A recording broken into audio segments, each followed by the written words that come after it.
Greetings. I'm Commissioner Floyd Tidd, the Territorial Commander for the Salvation Army in Canada and Bermuda. In just a few weeks' time, we're about to embark on a special online series as a territory entitled Together in Mission. Commissioner Tracy and I want you to be a part of it.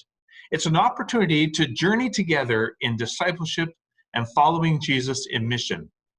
It consists of a weekly series of Zoom discussions starting on Wednesday, September 30th at 7 p.m. Eastern Time. We'll be featuring guest speakers, panelists, and group discussions where we will begin to unpack the question, what does God have in mind for our territory? You can sign up free at salvationist.ca/together. We're orienting this series around Commissioner Phil Needham's engaging new book entitled Christ at the Door, Biblical Keys to Our Salvationist Future. I'm pleased that Commissioner Phil, a renowned Salvation Army writer and retired officer now living in Atlanta, is with me today to help give an overview to the book. He will also be our first guest on September 30th as we unpack the chapter, Begin with Jesus is Lord. Commissioner Phil, thank you for taking the time to be with me today. Let me ask you this question to begin. What inspired you to write the book, Christ at the Door?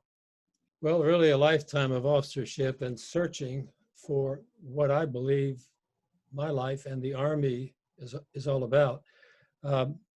I went to seminary before I went to training college, and I was trying to look at what is unique about the Salvation Army. How do they bring the evangelical gospel, social action together?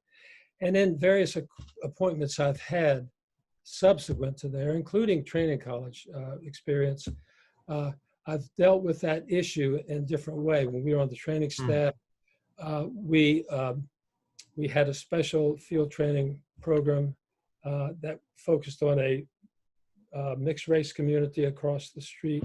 So it was very helpful in seeing how ministry is to be adapted to the what's happening actually in the community itself. When we were on the training staff the second time, we began to see how through marriage enrichment, for example, healing can come through communities, through people together, helping one another, supporting one another. A book that I wrote a number of years ago, which is called Mission and Community, came out of my doctoral dissertation, where we were trying to understand how we relate our mission to a community.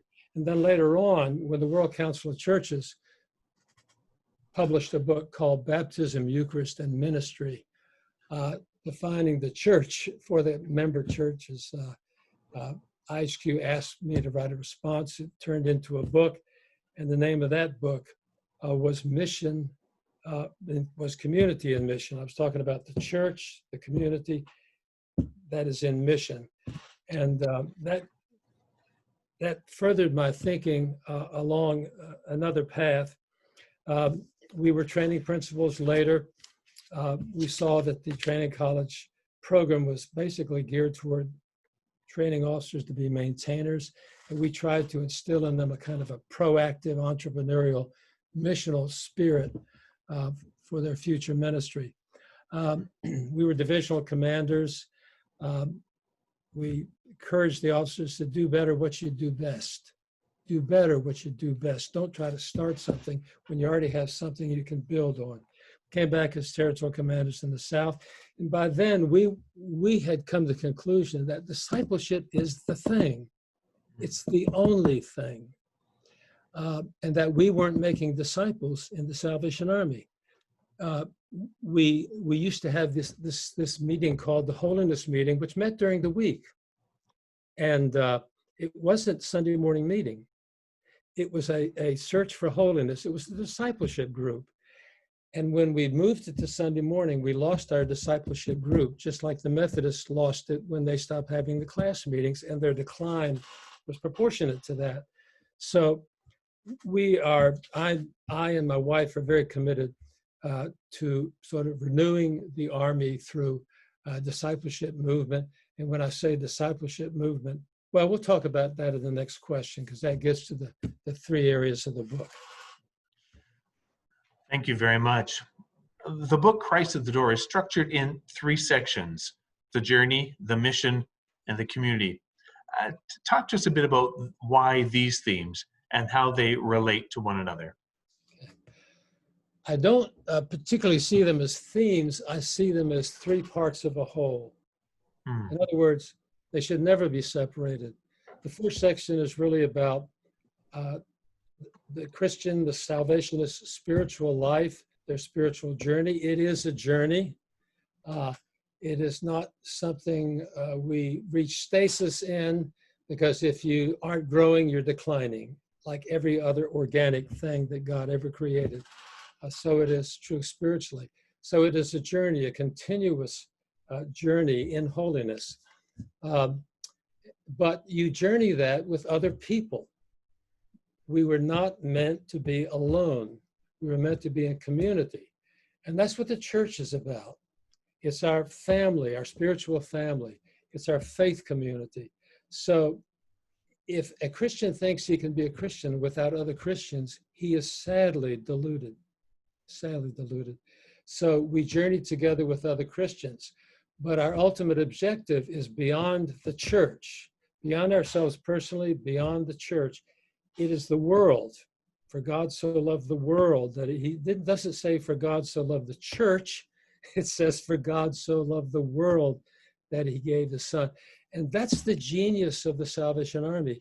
It's like the difference between a movement and an institution. A movement exists for the sake of those who are not its members. An institution exists for its members. And that's what the church, by and large, has basically evolved to, an institution. It's what the Army has evolved to. That of itself is not bad, as long as we can keep that missional spirit alive and bless it wherever we can find it in our ranks.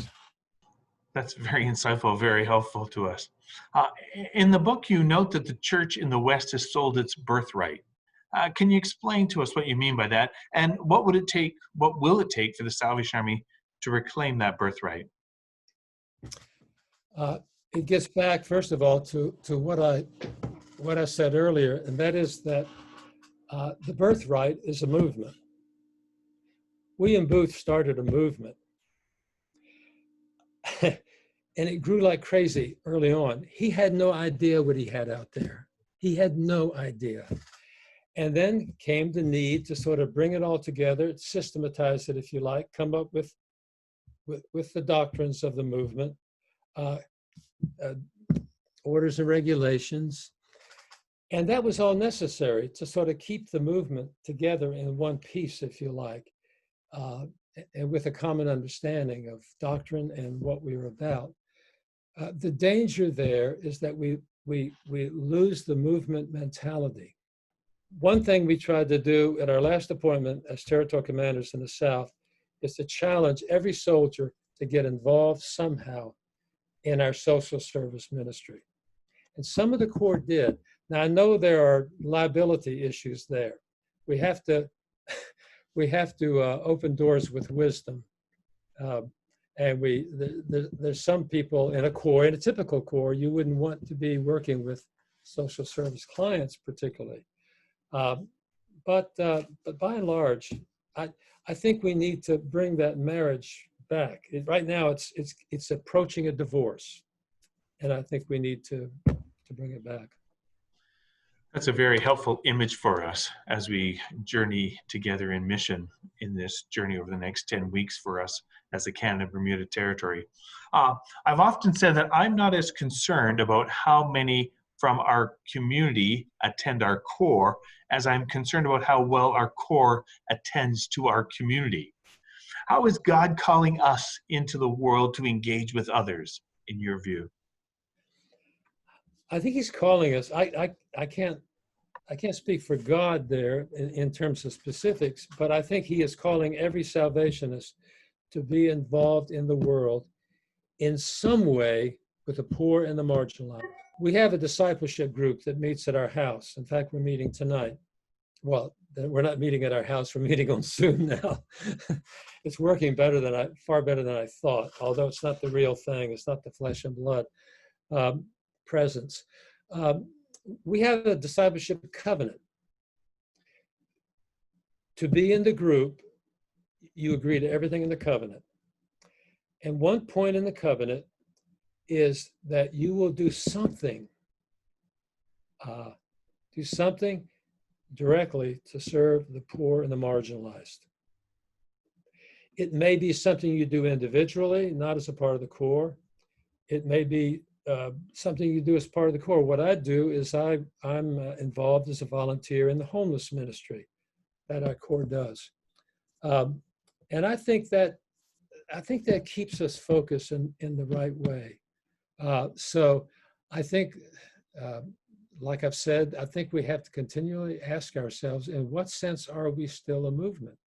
In what sense are the Salvationists involved in this work for which the Salvation Army came into existence and for which they were persecuted, and which finally the church began to say, you know, they're doing sort of what we ought to be doing.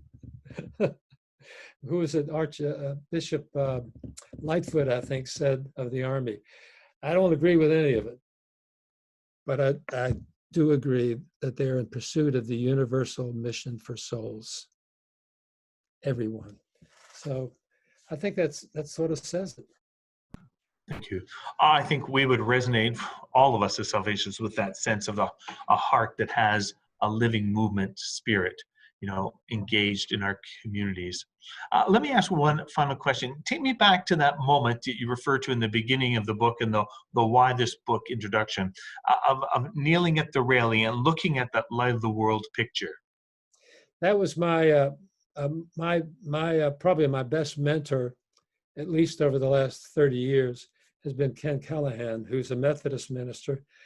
And when I was in my doctoral program at Emory, I asked him to be my advisor, and that was a good choice, because that was when the church growth movement was sort of at its heyday. Everything was church growth. How do we do this to get more people? And Ken's view was mission growth.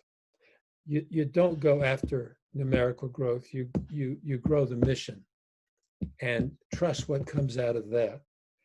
And I think he's absolutely right. So it was Ken that gave me the metaphor. You know, we've always thought of the Christ at the door, knocking at the door. He's knocking at the door of our hearts, but it's, you know, the only one that can open it, the only place where the latch is the inside. And that's a good metaphor.